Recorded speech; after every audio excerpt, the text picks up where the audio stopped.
यह है सपनों की दुनिया। यहाँ कुछ भी हो सकता है। किसी भी चीज को सोचकर कंट्रोल किया जा सकता है।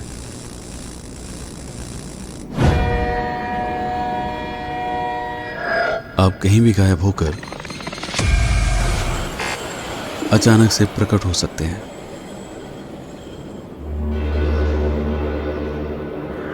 एक ही समय पर एक साथ कई जगहों पर रहा जा सकता है।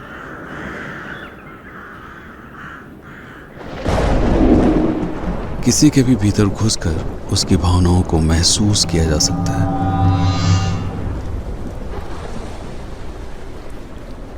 सपने किसी ऐसी समस्या का हल भी सुझा देते हैं जिसके परे हम सोच ही नहीं पाते।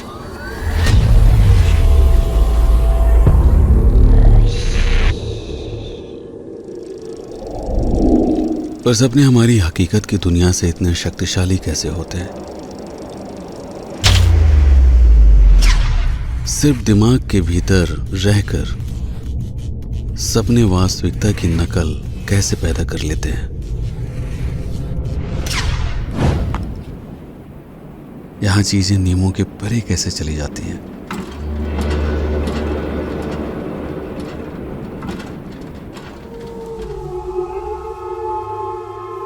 हम सपनों में जो भी देखते हैं, क्या उसका कोई वजूद भी होता है?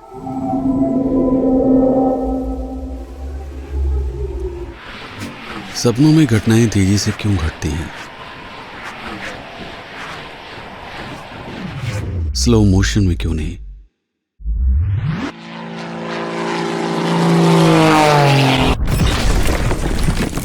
और क्या सपने हमें भविष्य में घटने वाली घटनाओं के संकेत देते हैं, या ये किसी पारलौकिक शक्ति से संपर्क स्थापित करने का एक जरिया है?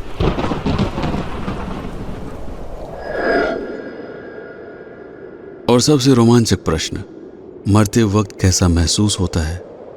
क्या सपने हमें यह भी दिखा सकते हैं?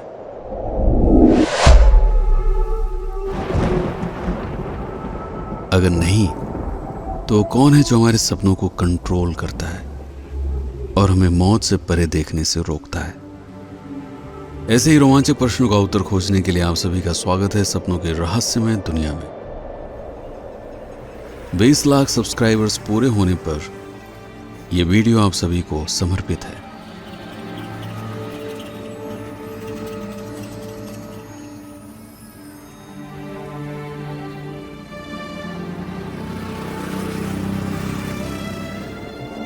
जब हम जागते हैं तो दुनिया इस तरह से दिखाई पड़ती है।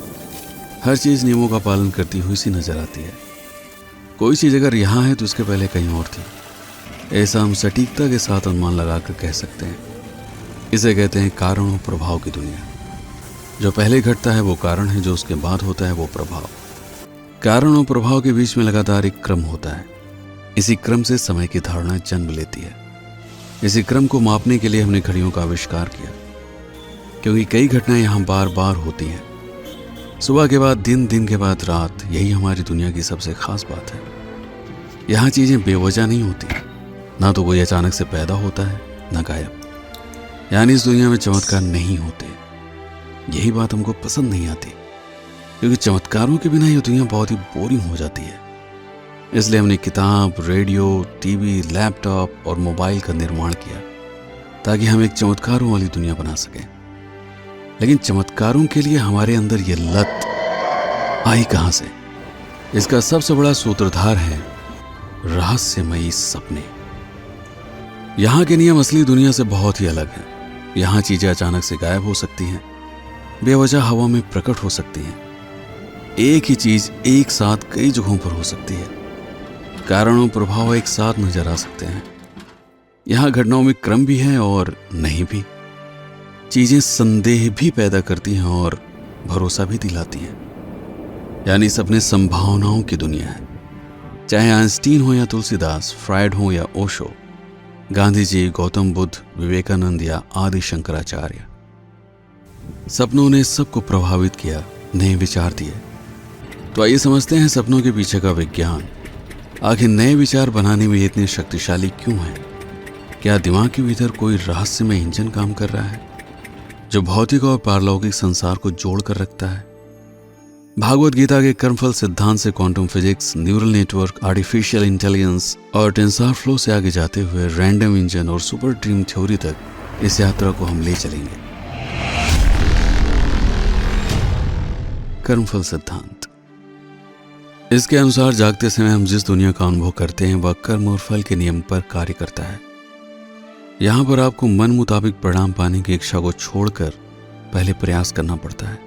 जब पर्याप्त कर्म करने के बाद भी चीजें नहीं मिलती तो निराशा से बचाने के लिए वह फल सपनों के द्वारा आपके अंतर्मन में दर्शाया जाता है, ताकि अंत में क्या होगा इसकी चिंता छोड़कर आप कर्म करते रहें और एक दिन वो लक्ष्य हासिल कर सकें जो भले ही आपके मन मुताबिक ना हो, लेकिन वह हर तरह से आपके योग्य हो। क्योंकि जो हमें ठीक लगता है वह सच में हमारे लिए ठीक हो ये जरूरी नहीं है। सिर्फ कर्म के द्वारा हम उन चीजों को अपने तक आने के लिए एक रास्ता खोलते हैं जो हमारे लिए उचित है। यानी सपने हमें मोटिवेट करते हैं, समस्याओं से बाहर निकालकर हमारा मार्गदर्शन करते हैं। कुरुक्षेत्र की युद्ध भूमि में सिर्फ एक ही तरीका था जिसके जरिए श्री कृष्ण अर्जुन के दिमाग की मनोभावना को पलट सकते थे। इतनी विशाल भागवत गीता युद्ध के क्षेत्र में सुनाना किसी भी तरह से यथार्थ नहीं लगता। इसके लिए उन्होंने अवश्य ही सम्मोहन के द्वारा सपनों का सहारा लिया होगा और कुछ ही मिनटों में पूरी भागवत गीता का सिद्धांत अर्जुन के मस्तिष्क में स्थापित कर दिया। वो सपनों की शक्ति को समझते थे। कर्मफल सिद्धांत में सपने हमें क्यों आते हैं इसका उत्तर तो मिल जाता है, लेकिन ये आते कहां से हैं इसका उत्तर हमें अगले सिद्धांत की ओर ले जाता है, कुंडलिनी सिद्धांत। इसके अनुसार मानव के पूरे शरीर में तंत्रिकाओं के 7 चक्र यानी नेटवर्क होते हैं। नींद की अवस्था में इन 7 चक्रों का संपर्क चेतना से एक रहस्यमय शारीरिक ऊर्जा के द्वारा होता है जो रीढ़ की हड्डी के भीतर से होते हुए दिमाग तक पहुंचती है। यह ऊर्जा व्यक्ति की उग्र भावनाओं को शांत करने के लिए उसे एक मायावी संसार में ले जाकर पारलौकिक अनुभव प्रदान करती है, ताकि व्यक्ति की भावनाओं और इच्छाओं के बीच में एक संतुलन बना रहे। ना तो भावनाएं इच्छाओं को काबू कर सके, ना ही इच्छाएं भावनाओं को उकसा सके। इसी संतुलन को बनाए रखने के लिए सपनों का जन्म होता है। यह रहस्यमय ऊर्जा जागते समय इंद्रियों से चेतना का संपर्क जोड़ कर रखती है। यह अनुभूतियों का निर्माण करती है, जैसे रंग, ध्वनि, स्वाद, गंध, तापमान आदि। इसमें सबसे शक्तिशाली अनुभूति है वासना। कुंडलिनी विज्ञान हमें यह तो बताता है कि किस तरह से हम इस ऊर्जा को ब्रह्मचर्य और योग साधना से नियंत्रित कर सकते हैं और सपनों की संभावित दुनिया को अपनी असली दुनिया के साथ जोड़ सकते हैं। लेकिन आज भी विशेषज्ञ इन बातों को सिर्फ मनगढ़ंत विचार मानते हैं, इससे अधिक कुछ नहीं। क्योंकि कुंडलिनी सिद्धांत हमें यह नहीं बताती कि यह रहस्यमय ऊर्जा आखिर है क्या और इसका निर्माण कैसे होता है। इसे जगाने और कंट्रोल करने का सटीक तरीका क्या है जो हर व्यक्ति पर समान रूप से काम करे। सूचना सिद्धांत। दिमाग जानकारियों का भंडार है। यहाँ पर खरबों जानकारियां बनती और नष्ट होती रहती हैं, लेकिन इनकी शुरुआत कहीं ना कहीं से तो होती है। 2 जानकारियां सिर्फ एक तरह से आपस में जुड़कर एक तीसरी जानकारी बना सकती हैं। 3 जानकारियां आपस में जुड़कर 4 नई जानकारियां बना सकती हैं। इस तरह इंद्रियों के माध्यम से लगातार दिमाग के भीतर हजारों लाखों की संख्या में जानकारियां स्टोर होती रहती हैं। जागते समय इनके बीच में बहुत ही कम कनेक्शन बन पाते हैं, क्योंकि दिमाग लगातार जानकारियों को प्रोसेस करता रहता है, उसे समझता है, एक क्रम से लगाने की कोशिश करता है, कारण और प्रभाव के नियम का पालन करते हुए, ताकि जब आप जानकारियों का इस्तेमाल करें तो आपको यह भी पता हो कि कौन सी जानकारी आपको पहले मिली थी और कौन सी बाद में। लेकिन जैसे ही वो नींद में जाता है और इंद्रियों से संपर्क टूटता है, कारण और प्रभाव कमजोर हो जाते हैं। दिमाग रैंडम तरीके से इन जानकारियों के बीच में नए नए कनेक्शन बनाने की शुरुआत करता है। इसी प्रक्रिया से दिमाग के भीतर सपनों का जन्म होता है। यही कारण है कि जब आप किसी घटना को देखते हैं तो कभी कभी आपको ऐसा लगता है कि आपके साथ पहले भी हो चुका है, घट चुका है। इससे एक नया सिद्धांत जन्म लेता है कि क्या सपने भविष्य में होने वाली घटनाओं को पहले से भाप लेते हैं। अगर ऐसा होता है तो इसके पीछे कौन सा रहस्यमय सिद्धांत काम करता है। काल सिद्धांत।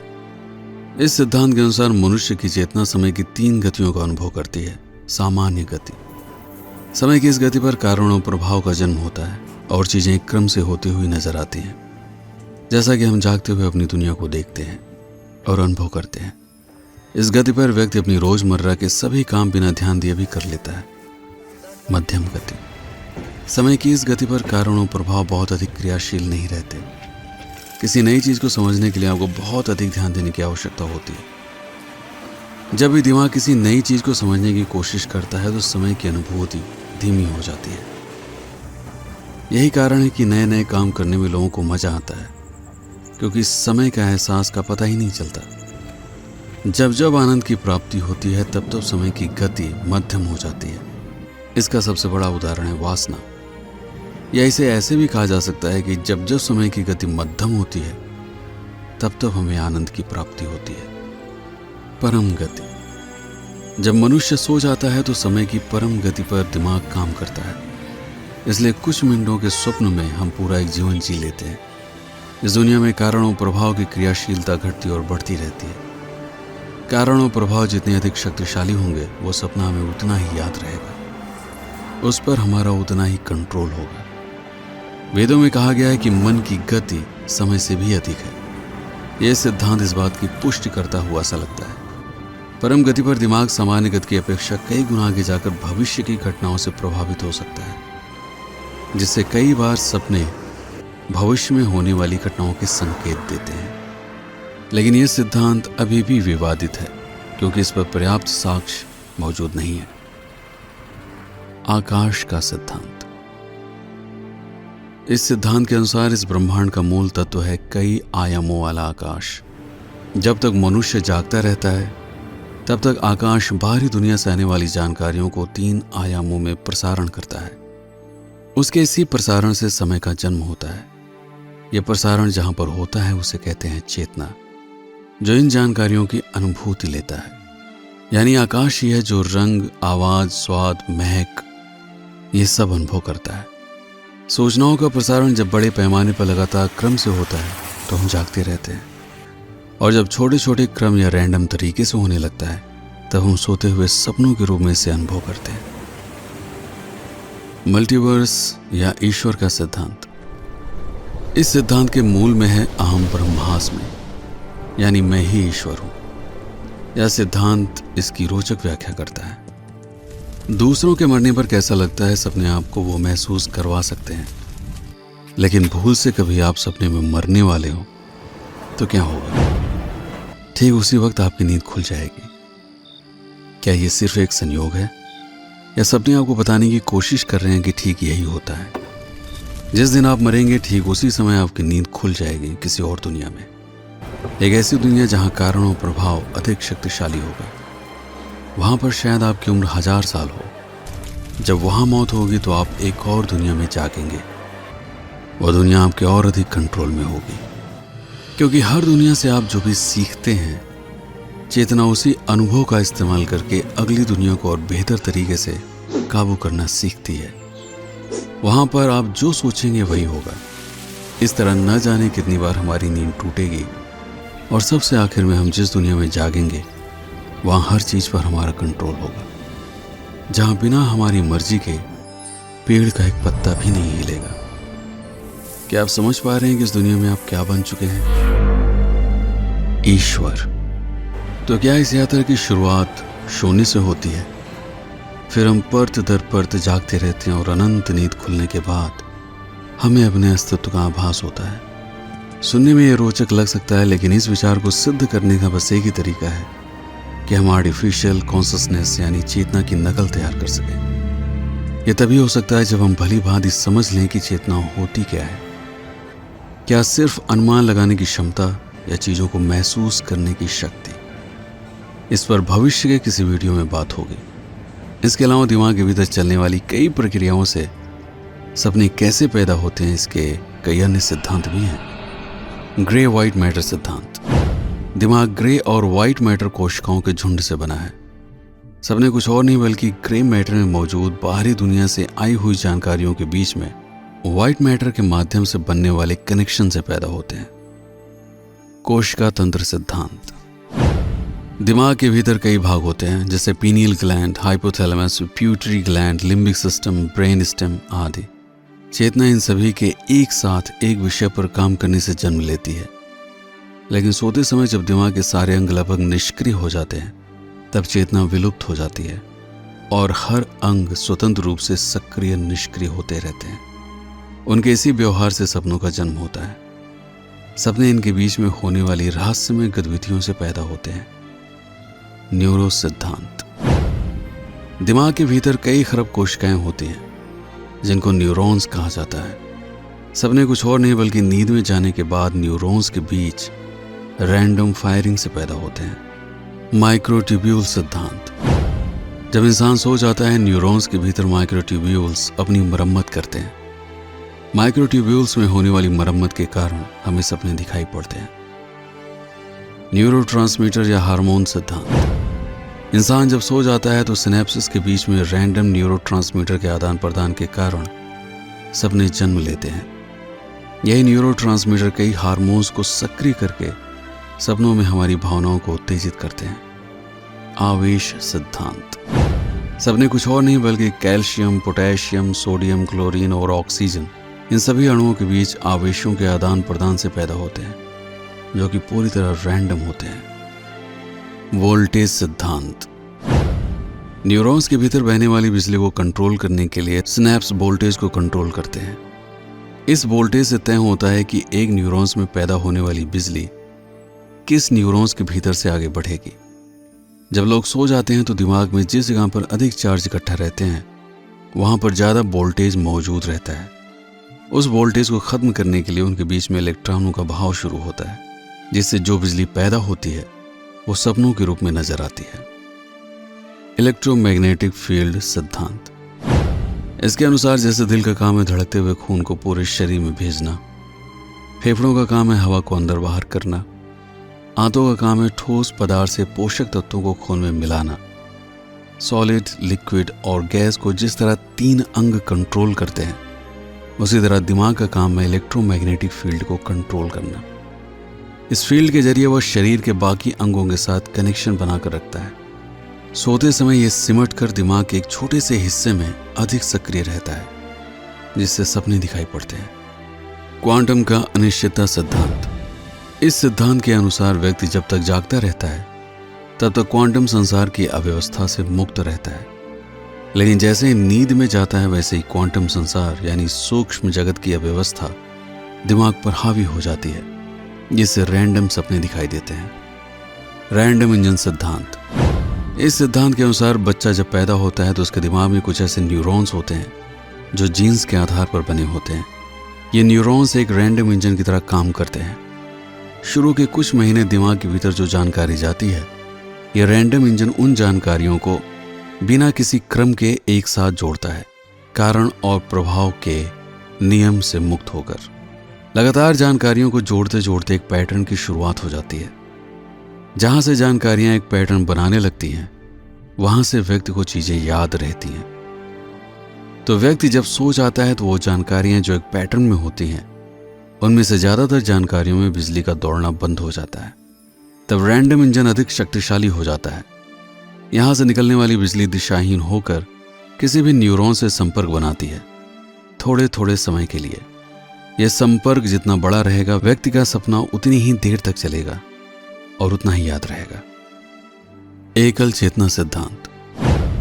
इसके अनुसार इस दुनिया में आपके अलावा कोई नहीं है। यह पूरी दुनिया आपने खुद से बनाई है। जो कुछ भी आप देखते हैं, जिससे आप मिलते हैं, बातचीत करते हैं, सारे सामाजिक बंधन, सब कुछ आपने खुद बनाया है, खुद रचा है। सपने एक डैशबोर्ड की तरह हैं, जहां पर आप अपनी दुनिया में और क्या क्या चीजें ला सकते हैं, बना सकते हैं। ये सुझाव लेने के लिए आप सपनों में वापस लौटते हैं। सपने दरअसल नए विचारों का भंडार है, जहां से आप नए आइडियाज को चुनकर उनसे प्रेरित होकर अपनी दुनिया में शामिल कर सकते हैं। सपनों से ही हमें भूत, प्रेत, आत्मा, चुड़ैल, दैत्य, ये सारे विचारों से प्रभावित होकर हमने उसकी कल्पना वास्तविक दुनिया में की। यानी आपने ये दुनिया बनाई है और आप ही इसका आनंद ले रहे हैं, और अब इस दुनिया से ऊबकर इससे बाहर निकलने का रास्ता भी खोज रहे हैं। जब आप इस दुनिया से पूरी तरह ऊब जाएंगे तब आपकी मौत हो जाएगी और फिर से आप एक नई दुनिया की रचना करेंगे। उन 20 लाख सब्सक्राइबर्स को दिल से बहुत बहुत धन्यवाद जो इतने सालों से हमारे साथ जुड़कर प्रतापगढ़ हब के साथ एक अनंत यात्रा में शामिल हैं। आप सभी के लिए जाते जाते एक रोमांचक पहेली। अगर सिक्का उछालने के बाद आप हेड या टेल की भविष्यवाणी करें और हर बार सही हो तो यकीन मानिए आप सपना देख रहे हैं, और अगर सपना नहीं देख रहे हैं तो क्या सच में ऐसा हो सकता है? इसके लिए देखिए अगला भाग, समय का विज्ञान। मैं हूं पीके सिंह और आप देख रहे हैं प्रतापगढ़ हब। इस वीडियो पर समय बिताने के लिए आपका बहुत बहुत धन्यवाद।